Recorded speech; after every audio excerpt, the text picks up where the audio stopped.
Thanks, Michael. Hi there. I'm Carolyn Morris, Democratic candidate for DeKalb County Clerk and Recorder. I'm a combat decorated veteran with 13 years of experience leading up to 140 Marines. I'm also the founder and was the manager of a 501c3 charity that takes donated clothes and redistributes them for free in the community. I'm also a mother of 4 amazing children. And I'm a student at NIU. I'm studying economics, hoping to finish my undergraduate degree next year. So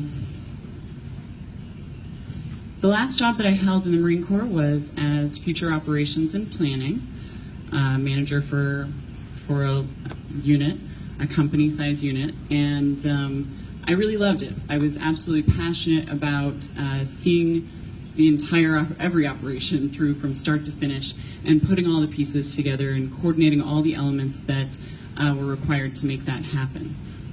So it was a fantastic job. When I finished up my time, so after I got out of the Marine Corps, I stayed home with my children for 4.5 years. And when I finished that up, it started to become evident to me that it was time for me to get more involved in my community. It seemed like it was time to work toward change. And so for me, given my leadership experience and managerial experience, it seemed like the DeKalb County Clerk and Recorder's Office was a really good fit for that. With your support, as the DeKalb County Clerk and Recorder, I would make it my duty to ensure that the office is accessible to all county residents and that the office operates with transparency, accountability, and integrity. My primary goal at this point, as I've been reviewing how this office operates, is really to 3 elements that I'd like to talk about are modernize, energize, and revitalize. And as part of the modernize portion, I want to update our online and mobile platforms. I want to make them more accessible to people. As far as energize goes, I want to infuse this office with passion for service to the community that it hasn't seen before. And for revitalize, what's important to me is making sure that our staff has fantastic training and that they're ready to serve the community every day. I'm Carolyn Morris, Democratic candidate for DeKalb County Clerk and Recorder.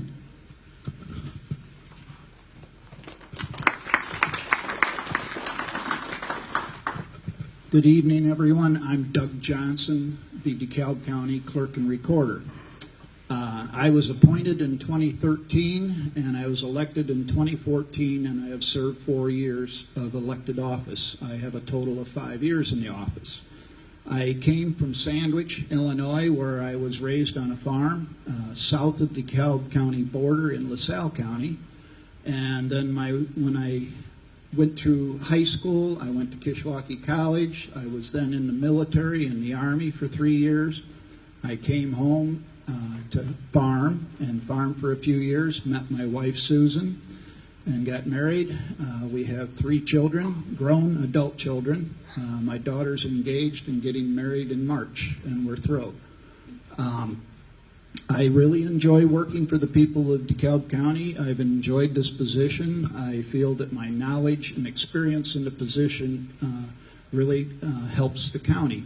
I wanted to go through, for people that may not understand or know what the county clerk does, I have a list for you. So I will explain county clerk functions. 5 major functions of the county clerk recorder's office. I am clerk of the county board and keeper of the county records.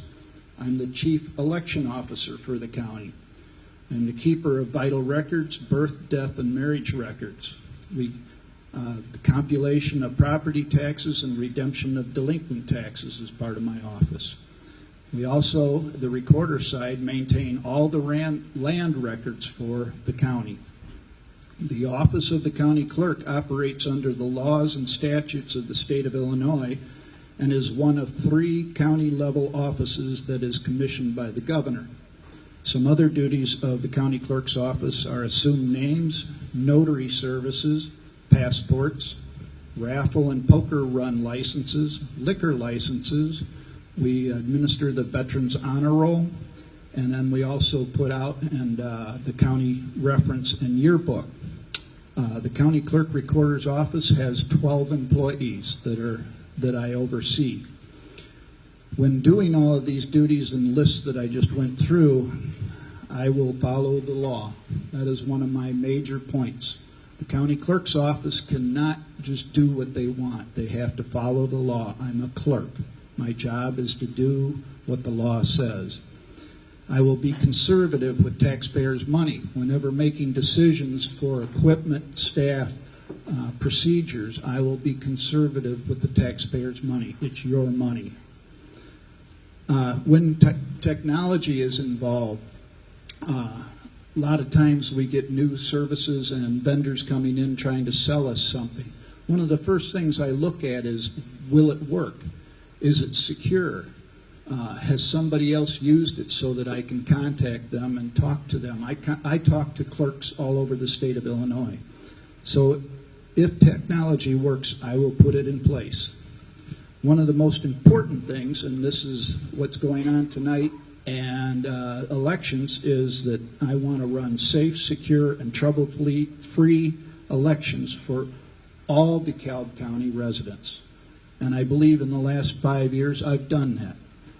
You see that the town of DeKalb was not very well serviced for an early voting site. My office, when I was in there, instituted putting the DeKalb Township Early Voting Center in. So that really helped the people from DeKalb. So I would appreciate your vote and let me continue doing the job I've been doing. I think my record, if you look at it, will show you that I've done a good job for DeKalb County. Thank you. Hey, Doug, go ahead and keep the mic. No, you keep the microphone, Doug, while you're there. You brought up something I'd like to address with you. And this question will be for both of you, so we'll start with Doug. Do you see a time in the future when voting will be done electronically? Yes. Okay. I go out, one of the points I do is I go out and talk to college classes and high school classes about being election judges. And one of the questions I always ask the high school classes are, when do you think, or do you think we'll be voting on our cell phones? And about 3 years ago, everybody was sure. Oh yeah, that's a given. This year when I went around to DeKalb and Genoa and I asked the same question, it was a resounding no, because of probably the 2016 elections. They woken up to the fact that outside influences are trying to influence our elections, and they're concerned about that. And so am I, and that's one of the reasons, and I know with the FBI and the other cybersecurity people that have been talking to us about Illinois elections is that one of the most secure methods of voting are paper ballots. And that's what we've been using here in DeKalb County, and we will, as long as I'm here, use paper ballots. Okay. Carolyn, you want to answer that question? Again, I'll repeat it. Do you see a time in the future where voting electronically will happen? Sure, yes. I definitely can foresee that in the future. But very much so, just as Doug said, paper ballots are the safest way to go currently. I can imagine a time where we have figured out technology enough, and blockchain technology seems like it may be something that has some potential as we move forward with voting electronically. So I can foresee it, I can imagine it. I'm not sure if it will be in my lifetime, or maybe it'll be in my children's lifetime. So I'm also very interested in making sure that there is absolutely no opportunity for the integrity of our elections to be compromised. Okay, now, as long as you have the microphone there, Carolyn. Are there anything in the budget for county clerk that you can see that's being not spent right, or can improve on, or to cost factor to improve? I have not had the opportunity to review the budget of the county clerk's office, but I'm really good at pulling in new resources. And so I think it's really important, certainly not to spend another cent on anything that we're doing here. I think we're in tight times, and that means we have to be responsible. So in my opinion, what that means is that we need to do things like look at the vast resources that are around us. We've got a university right here in town with lots of students who I'm sure could have great internships, and it would benefit them, and they could earn credit. And I'm sure we're doing things like this to some extent on the county level, but it's a great opportunity to collaborate with other sources in the county, and not spend more. Mr. Johnson, you want to answer that question, please? Sure. The budget that I'm entrusted with, and we just went through the process, and I think the county board's looking at passing this budget. I've come in under budget every time that I've been for the 5 years I've been in office. I don't go over budget. One of the resources, though, I would like to see increased, but that's taxpayers' dollars. I understand that, but is my staff. My staff works very hard and is learning new technology, new processes, and things that they have to. I'd like to see the pay and the job descriptions of the staff in my office or the whole county, it would be looked at and gone through and updated. While you're there, give me the question for you. We've talked about multiple elections always happening, and what do you see can be done from either in your tenure or through your leadership to cut costs of the elections? I mean, it's a very highly cost factor. Well, I don't have legislative control, but I do talk to legislators. In Illinois, and in Illinois anyway, we have an election every year. This year we're having two. We're having the primary and then the general. And then I'm already working on the April consolidated election. Petitions are available to go out, so we're actually working 2 elections. But we have an election every year. I'd like to see the legislature look at reducing the amount of elections that we're having.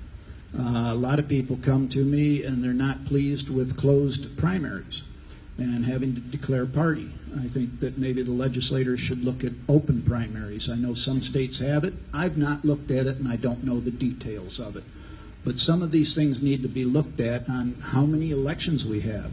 The cost for any election, a consolidated, a presidential, a primary, costs this county's taxpayers the same amount no matter what election it is for me to put it on. What is that amount? I usually estimated about $250,000 an election. Okay. Carolyn, you want to answer that question, please? So your question was, how do we cut election costs? Yeah, what can be done to cut the cost of elections? Frankly, I have not considered this question specifically before. Doug brought up some really interesting ideas that I haven't considered as well. But I think this is definitely something for me to chew on and do more research on. That's it. Well, that's fine. Again, it's a good open. Is there any questions from the audience? Anybody? You have a question? Yes. Another question regarding election law. So, in the state of Illinois, new parties need 5% in an election to get established party status, which makes them same as any other established party. At the county level, if a candidate, whether that's presidential, statewide, if they get 5%, it's left up to the interpretation of the county clerk to decide whether that party gets established party status within the county. This has happened in McLean County. They've been granted established party status because all 3 statewide candidates in 2016 from the Libertarian Party got 5%. Should your interpretation be the same, that 5% at the state level should be the same at the county level, where if candidates for any new party that got 5% wanted to run at county board level, would they be an established party and would only need the same requirements to make the ballot as other established parties? Yes. I would consider if the state had the party at 5%, I would interpret that to mean that they could also be an established party in the county. I think it's critical that our election system changes in that sense.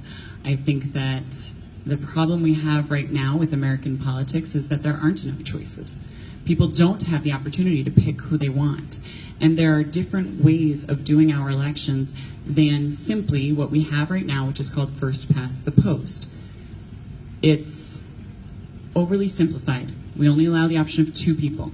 I think the names escape me, but there are 2 other options that are really great ideas to open up the opportunity for other parties to get more involved. And frankly, why do they have to be a part of a party? I don't want to get too extreme here for you guys, but it's not American, okay? Like, I believe in freedom and I believe in justice, and everyone should have opportunity like that. That it doesn't make sense to me. It just seems un-American. So, does that answer your question? Doug, you want to respond as well? Sure. No, I wouldn't be a clerk that's going to make those decisions on my own. I would obviously consult the state's attorney in the county because there's laws that are involved with that. And as a clerk, you don't want a clerk running around making up their own mind on how to do the laws. The laws are the laws, and state's attorneys are attorneys that read those laws and would advise you. We have that in the county. And obviously, I would consult other counties and other clerks. Now, you said McHenry County? McLean. Or McLean, okay, down Bloomington. Yep. Okay. Gordy, no, that's not Gordy. He's in Champaign. And I don't really know the McLean County clerk that well. One of the things I would look at is how long has that clerk been in office and why did they make that decision? I'd call them. I have no hesitation to call clerks and ask them why they did what they did. But ultimately, that would be a decision I would involve the state's attorney and possibly the county board, because that's a decision for everybody. It isn't something that just the clerk should be making. Yeah, Mark, real quick. Quick question. Your office obviously oversees the election. With you running for re-election, who's going to oversee this election and count the votes? I am. And that's not a conflict. That's the way it's done in Illinois. My staff. And then, of course, there is all the state oversight that goes into elections. The election judges from both parties. We have to have election judges from the Democratic Party and from the Republican Party overseeing it. I'm not one individual doing the counting of these votes. I know. It's just Yeah. an obvious question. Well, and it's always been that way. I mean, it's always fun to have to run the election and also campaign and do things, too. Yourself out of the office for the day or something like that, let your deputies take care of that. No, my deputies want me there overseeing because a lot of times there's things that come up and need my decision be made or issues that need to be resolved. No, I would say they want me there. Okay, great. And you, young lady, you had a question? I did. Actually, Let Carolyn respond. Wait, I'm sorry. Your arms again. Sorry, I realized that wasn't really a question for me because I'm not doing both. But I think that your question speaks directly to the idea that integrity is critical for the person here. So I think that we all know that we are placing our trust in Doug Johnson 100% to make this a fair election. So that's all. I just think that's an interesting concept here. I don't remember who asked the question. Did you ask the question last time? This question was about considering the other parties, not making that decision yourself. So would you consider it? No, Carolyn said she would consider it. She didn't say she was going to make the decision. Or you said you didn't really answer about I always considering. consider everything. There's always something that can be learned every day, no matter where you're at or how long you've been there. Yeah. Yep, every day is a learning experience. So. Right, and in the very same vein, I'm not going to do something that's not within my authority to do because that would be wrong. Last question, and I mean, this is a concern of a lot of people, but when voters go to the polls, they're not required to have a photo ID. And we have a photo ID for everything we do in this state except vote, which is probably the most important thing we can do as a citizen of this country. What is your feeling that, why shouldn't we require a photo ID to vote? This is a tough one. So yes, this is a very controversial topic. Obviously, we want to make elections inclusive and accessible to everyone. It's a really tough spot. I have not researched this like to the end of my abilities to really know exactly where I stand on this, frankly. It does concern me because I had one woman who came up to me at Cornfest and she said, I vote twice on election day. Every election day. I vote for myself in the morning and my daughter in the evening because I know my daughter's not going to vote. And I was like, so that's concerning. You know, we do want to make sure that that's not fair, okay, and that's wrong. So we want to make sure that we're protecting that sort of thing from happening and maintaining election integrity. If there's no integrity, it means nothing. So we need to maintain election integrity. I'm not sure how exactly the best way to do that is. It may involve something more than what we're doing right now, because right now what they're doing is they check your signature that you originally had with the signature on your voter ID, and that's stored, and that's what they're doing. That's difficult. That's not on the county clerk's level, though. That's not really something that we have the power to change, as I understand it. But I think it's a very interesting question. I think it's worth revisiting how we should go about making sure that the election integrity is not compromised. As a clerk, I'm supposed to follow the law. I am not supposed to have a personal opinion on it. My job is to run the elections properly for all people in DeKalb County. So the law doesn't state that you need to have a photo ID. That's up to the legislature to change if they so deem it, and you folks push them to do that. But as far as security, one of the things is that when you come in to vote, we have your signature from when you registered.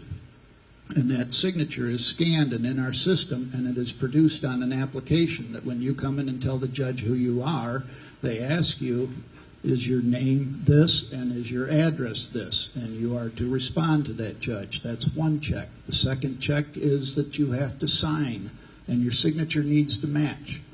And one of the things you're alluding to is that at that point and other points, an election judge can ask a voter for identification, because if their signature doesn't match, or the election judge for some reason doesn't think that person is that person, or another voter in the room can challenge that voter, or a poll watcher can challenge that voter when they're in the polling place. And if they are challenged, then they are to produce an ID to identify themselves that they are that person. So there are some of those checks in place, Mike, in the background. But ultimately in Illinois at this point, the law says they do not have to if they've been registered by my office and we have all that other documentation. Well, I appreciate it, and I know we've asked a lot of questions, you guys, but I think of all the local offices, the county clerk office is one of the more challenging positions in our community, not only servicing all the records, being involved with what goes on within the community, write-in votes for veterans, how important that's an issue to me. I know to Carolyn and you as well, Doug. So it's a heavy position, and I think more people need to be more aware of what you guys do, the whole department, and what they do for our citizens, because you are our record keeper, if anything, and we have to rely on you. So let's give them both a nice round of applause. They did a very nice job.